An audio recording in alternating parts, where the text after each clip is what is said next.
देसी घी के पराठे।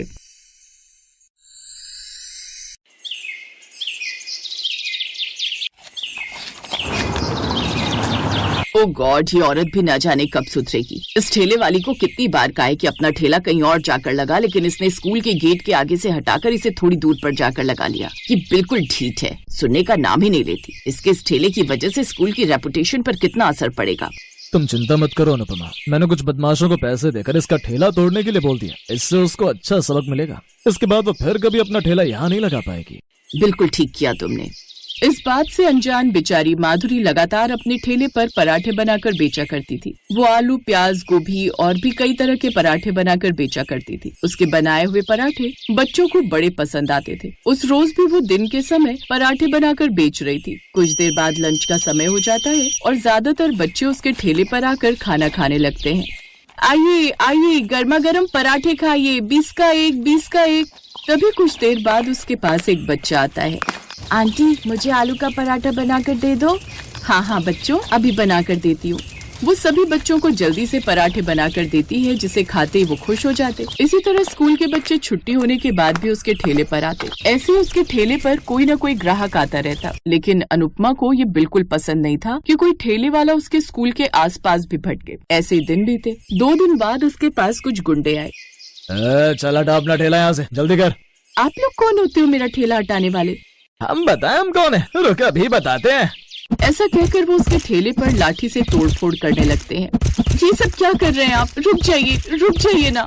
वो लगातार उसके ठेले के सारे सामान को तोड़ फोड़ रहे थे। बेचारी माधुरी उनके सामने हाथ जोड़कर गिड़गिड़ाए जा रही थी, लेकिन कोई उसकी सुनने वाला नहीं था। उल्टा स्कूल की प्रिंसिपल उसके स्कूल के आगे गुंडागर्दी करने के आरोप में माधुरी को ही पुलिस से गिरफ्तार करवा देती है। हमने इस औरत को कितनी बार कहा है अपना ठेला यहाँ ना लगाए कर। ना जाने कैसे कैसे सामान का इस्तेमाल करती है, एकदम घटिया और लो क्वालिटी का। मैंने कितनी बार इससे कहा है कि इससे बच्चों की सेहत खराब हो सकती है। अब आप ही बताइए, यूँ ठेले पर बेकार खाना बेचना ठीक बात तो नहीं। आप चिंता मत कीजिए, कुछ दिन थाने में रहेगी तो सारी अकल ठिकाने आ जाएगी इसकी। पुलिस वाले उसे गिरफ्तार कर लेते हैं। देखा क्या हाल होता है मिसेस सक्सेना से पंगा लेने का, अफसर जेल में।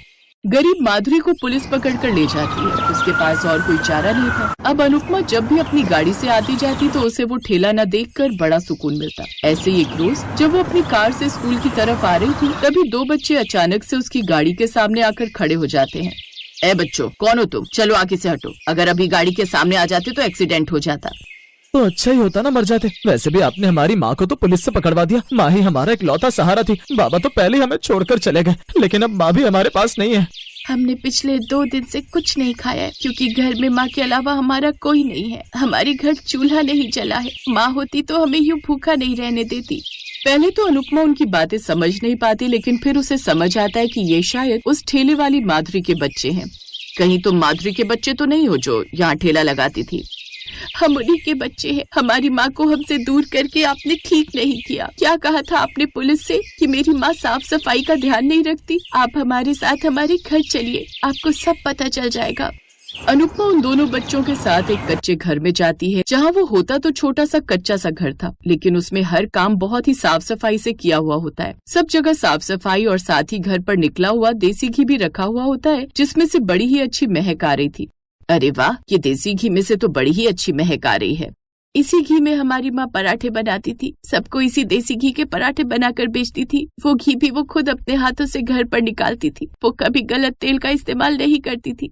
हाँ, क्योंकि माँ का कहना था कि दूसरों के बच्चे भी उनके लिए अपने बच्चों की तरह ही हैं, इसीलिए वो उनकी सेहत के साथ खिलवाड़ नहीं कर सकती। हमारी माँ बहुत अच्छी है, तो हमारे साथ सबका बड़ा ध्यान रखती है। बस जब से बाबा हम सबको छोड़कर गए, तब से उन पर घर की जिम्मेदारियां आ गई हैं।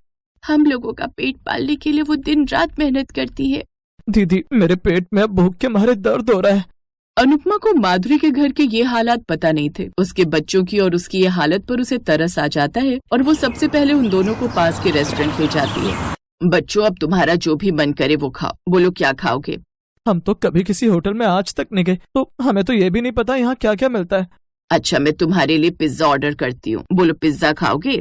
दोनों बच्चे पिज्जा का नाम सुनकर खुश होकर हाँ में सिर हिलाते हैं, क्योंकि उन्होंने आज तक सिर्फ पिज्जा के बारे में सुना ही था, कभी खाया नहीं था। कुछ देर बाद वेटर उनके सामने पिज्जा लेकर आता है, जिसे देखते ही उनके चेहरे पर बड़ी सी मुस्कान आ जाती है। वो दोनों झट से पिज्जा उठाकर खाने लगते हैं। 2 दिन की भूख को शांत करने के लिए वो पिज्जा खाते हैं, जिससे उनका पेट भर जाता है। आपका शुक्रिया जो आपने हम भूखों को खाना खिलाया। अगर तुम्हारा पेट भर गया हो तो अब हम जरूरी काम करें जो हमें पहले ही कर देना चाहिए था। कैसा जरूरी काम आंटी? बताती हूँ, गाड़ी में बैठो। अनुपमा उन दोनों को लेकर पुलिस स्टेशन जाती है और उनकी माँ को रिहा करवा देती है। माँ मेरे बच्चों, कैसे हो तुम दोनों? माँ हम ठीक हैं। पता है माँ, 2 दिन से हम लोगों ने बिल्कुल भी नहीं खाना खाया था, तब इन मैडम ने आज हमें पिज्जा खिलाया। अनुपमा माधुरी की तरफ देखकर कहती है, मुझे माफ करना माधुरी, बिना तुम्हारे बारे में जाने, तुम्हारी मजबूरी जाने बिना मैंने तुम्हारे साथ ऐसा सलूक किया। लेकिन जब मैं तुम्हारे बच्चों से मिली तब मुझे समझ आया कि मुझसे कितना बड़ा अपराध हुआ है। मेरे कारण इन मासूम बच्चों को अपनी माँ से जुदा होना पड़ा। नहीं मैडम, गलती मेरी ही थी जो मैं गरीब आपकी बात समझ नहीं पाई और आपके बार बार मना करने के बावजूद भी वही अपना ठेला लगाती रही। लेकिन अब मैं ऐसा नहीं करूंगी, अब मैं कहीं और जाकर अपना ठेला लगा लूंगी। देखो अनुपमा, ठेले पर खाना बहुत कम लोग अपने बच्चों को अलाउ करते हैं। इससे तुम चाहकर भी ज्यादा कमाई नहीं कर पाओगी। तुम्हें तो अब ठेले की जगह कहीं और अपने पराठे बेचने चाहिए। लेकिन मैडम, मैं गरीब इन सब के लिए पैसे कहाँ से लाऊंगी? उसकी चिंता तुम मत करो। मैं चाहती हूँ कि तुम अपने देसी घी के पराठे किसी ठेले पर नहीं बल्कि मेरे स्कूल की कैंटीन में बेचो। इससे तुम्हें अच्छी कमाई होगी और बदले में मुझे तुमसे कुछ नहीं चाहिए। ये सुनकर माधुरी बहुत खुश होती है और कुछ दिन बाद वो स्कूल की कैंटीन में जाकर पराठे बेचने लगती है, जिसे खाने अब स्कूल के बच्चों के साथ साथ स्कूल का स्टाफ भी आता और अब माधुरी की खूब अच्छी कमाई होने लगी।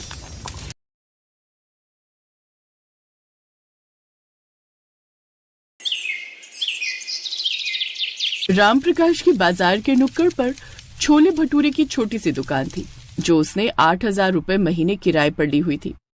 पहले तो रामप्रकाश की छोले भटूरे की बहुत बिक्री हो जाती थी, उसका काम अच्छा चलता था।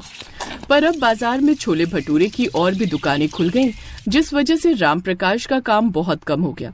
रामप्रकाश बहुत परेशान रहने लगा। अरे रामप्रकाश, कब तक देगा किराया? आज दे रहा है? बस कुछ दिन और रुक जाइए हरिराम जी, 2,000 रुपए किराए में कम है। या तो आप 6 ले जाओ, 2 रह जाएंगे, मैं आपको बाद में दे दूंगा। अरे मैं कोई सब्जी थोड़ी खरीद रहा हूँ जो आलू पहले ले लो गोभी बाद में ले लो। है किराया मांग रहा हूँ अपनी दुकान का। अगले हफ्ते आ जाऊंगा, 1 हफ्ता और काम कर ले। अगर 8,000 रुपए मिल गए तो दुकान में काम करते रहना, वरना मेरी दुकान खाली कर देना। दुकान का मालिक रामप्रकाश को धमका कर चला गया। अब रामप्रकाश को यही चिंता थी कि 1 हफ्ते में थोड़ा काम चल जाए, जिससे किराया भी निकले और घर का खर्च भी। शाम को रामप्रकाश जब घर लौटा तो घर पर एक और खर्चा आ गया। बिंदिया मौसी की शादी कब है मम्मी? अगले हफ्ते ही है बच्चों, हमें बहुत सारी तैयारी करनी है। तुम्हारी मौसी की शादी में गांव जाना है, बस तुम्हारे पापा आते ही होंगे। अरे लो, तुम्हारे पापा आ गए। किसकी शादी में जाने की बात हो रही है? तुम्हारी साली की शादी है, अगले हफ्ते सोमवार के दिन है। हम सभी को गांव जाना है। माँ ने बोला है 3 दिन पहले ही आ जाना, बहुत काम होगा। और पता है बापू तो है नहीं, सुरेश भाई अकेले कितना ही संभाल लेंगे। शीला की बातें सुनकर रामप्रकाश के दिमाग में एक बात आई। काम तो अभी है नहीं, अगले हफ्ते मालिक किराया मांगने आएगा। अगर मैं गांव में हुआ तो किससे पैसे मांगेगा? दुकान तो बंद रहेगी। हाँ, शादी में चला जाता हूँ, कुछ दिन सुकून तो मिलेगा। यहाँ तो काम है नहीं, तो वैसे ही दिमाग परेशान रहता है। क्या सोच रहे हो? हाँ, चलेंगे शादी में। तुम्हारी बहन की शादी है तो हमारा जाना जरूरी है। 1 हफ्ता तो रुक ही आएंगे। शीला खुश हो गई और कुछ दिनों बाद रामप्रकाश अपनी साली की शादी में गांव चला गया। रामप्रकाश एक दिन शादी की खरीदारी के लिए अपने साले के साथ गांव के बाजार में गया हुआ था। गांव के बाजार में छोले भटूरे का ठेला लगा हुआ था, जिस पर बहुत भीड़ थी। अरे जीजा, तुम्हें मैं गांव के छोले भटूरे खिलाता हूँ। शहर में तो तुम खुद बेचते हो ना, अब यहाँ का स्वाद चखो। निरंजन के छोले भटूरे पूरे गाँव में फेमस है। लग तो रहा है, क्योंकि ठेले पर खड़े होने की भी जगह नहीं है। अरे यहाँ तो लाइनें लगी हुई हैं। और क्या जीजा जी, यहाँ पर रोजाना ऐसी भीड़ होती है। आओ तो तुम्हें निरंजन से मिलवाता हूँ। और भाई निरंजन, सब बढ़िया चल रहा है? हाँ, सब बढ़िया। और बताओ, लगा दो प्लेट? बिल्कुल लगा दो, इनसे मिलो। ये मेरे जीजा हैं, शहर में छोले भटूरे की दुकान चलाते हैं। मैंने कहा अपने हाथों के तो तुमने कई बार खाए होंगे, आज हमारे निरंजन भाई के हाथों के खाकर देखो, इसीलिए तुम्हारे ठेले पर ले आया। अरे रघु, फटाफट से छोले भटूरे की प्लेट लगा, बहुत बढ़िया लगाना। ये शहर से आए हुए हैं, हमारे मेहमान है ये। बहुत बढ़िया तरीके से छोले भटूरे के साथ में अचार और प्याज रखकर निरंजन ने रामप्रकाश और सुरेश को खाने के लिए दिया। पहले ही निवाले में रामप्रकाश को कुछ अलग सा स्वाद महसूस हुआ। अरे वाह, ये छोले तो सच में गजब के स्वादिष्ट है। ऐसा स्वाद तो मैंने पहले कभी नहीं चखा। देखा जीजा जी, मैंने कहा था ना, निरंजन के छोले भटूरे पूरे गांव में मशहूर हैं। लेकिन सुरेश, ऐसा क्या है इन छोले भटूरों में जो लोग बार बार खींचे चले आते हैं? अब वो तो नहीं पता जीजा जी, पर जो भी है तुम्हारे सामने, निरंजन अच्छी खासी कमाई कर लेता है रोजाना की। 2 साल में अपना बड़ा मकान भी बना लिया, 2 बेटियों की शादी भी कर ली, और अब देखो आराम से पत्नी और बेटा बहू के साथ रहता है। शाम के समय तो इसका बेटा भी यहाँ खड़ा होता है। बहुत पैसे वाला हो गया निरंजन, अब तो गाँव में दुकान खोलने की सोच रहा है। जीजा वैसे कुछ भी कहो, तुमने इतनी महंगी दुकान भी खरीदी हुई है और छोले भटूरे की कोई कमाई भी नहीं होती। तुम्हें भी कुछ ऐसा ही करना होगा, कोई ऐसे मसाले जैसे निरंजन डालता है, कुछ तो ऐसा डालता है। मुझे भी मन हो रहा है थोड़े और छोले खाने का, पर ऐसा क्या है जो मुझे इसका स्वाद खींच रहा है, वरना ऐसा मेरे छोलों के साथ तो कभी नहीं होता। रामप्रकाश के मन में शंका पैदा हो गई और उसने अपने साले के कान में कुछ कहा और फिर उसी रात। क्या बात है सुरेश भैया, आपने इतनी रात में मुझे यहाँ क्यों बुलाया? देख रघु, तू अगर हमारा साथ दे और हमें बता दे कि तुम्हारा मालिक निरंजन छोलों में कौन सा मसाला मिलाता है, तो इस काम की हम तुझे 2000 रुपए देंगे। और अगर मालिक को पता चल गया कि मैंने आपको ये बात बताई तो मेरी नौकरी चली जाएगी। अरे रघु, मैं शहर में रहता हूँ, अब यहाँ थोड़ी आऊंगा। मैं तो अब वापस जा रहा हूँ, मैं वहाँ काम करूंगा। इससे निरंजन को क्या ही मतलब होगा, कौन सा वो मुझे देखने आ रहा है। ये बात भी ठीक है। ठीक है, लाओ पैसे मुझे दो, मैं राज बताता हूँ। ये ले पैसे और जल्दी से बता। मालिक छोले में ना हल्की सी अफीम मिलाते हैं। अफीम? अफीम मिलाते हैं? हाँ भैया, अफीम से लोगों को लत लग जाती है। एक बार खा लो तो बार बार खाने का मन करता है। यही तो राज है मालिक के छोले भटूरों का। रघु की बातें सुनकर रामप्रकाश और सुरेश हैरान रह गए और घर लौट आए। शादी के बाद रामप्रकाश जब शहर वापस लौटने लगा तो उसका दिमाग फिर से चिंता में था, क्योंकि उसे जाते ही थोड़ी कमाई करके किराया भी भरना है और बाकी के खर्च भी देखने हैं। तभी सुरेश ने उसके मन में लालच भर दिया।